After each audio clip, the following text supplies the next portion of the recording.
ले चाहिँ दसैँको लागि चाहिँ के सपिङ गरेको छु हो त्यो देखाउन आँटेको तपाईहरुलाई।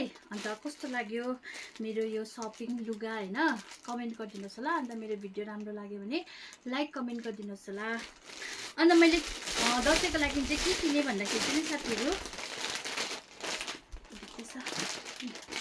यो कुर्ता चाहिँ मेरो लागि हो खास चाहिँ। अब मेरो यो चाहिँ दसैँको लुगा चाहिँ खास हो। यो चाहिँ म आमाहरुकोमा हो टिका लाउन जाँदाखेरि चाहिँ साथीहरु यो लगाएर जान्छु। हेर्नुस् ल कस्तो छ भने नि कस्तो लाग्यो कमेन्ट गरिदिनुस् होला।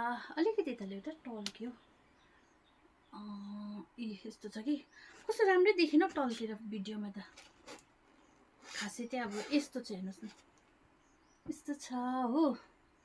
कस्तो लाग्यो कमेन्ट गरिदिनुस् होला। यो चाहिँ कुर्ता हो यो हो दुपट्टा हो दुपट्टा अन्त यो हो प्लाजो।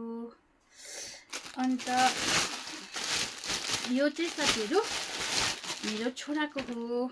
छोराहरुको त के गर्नु हेर्नुस् न सिम्पल हो टी शर्ट अन्त त्यहाँदेखिको यो प्यान्ट हो। यति नै हो मेरो छोराको। अन्त साथीहरु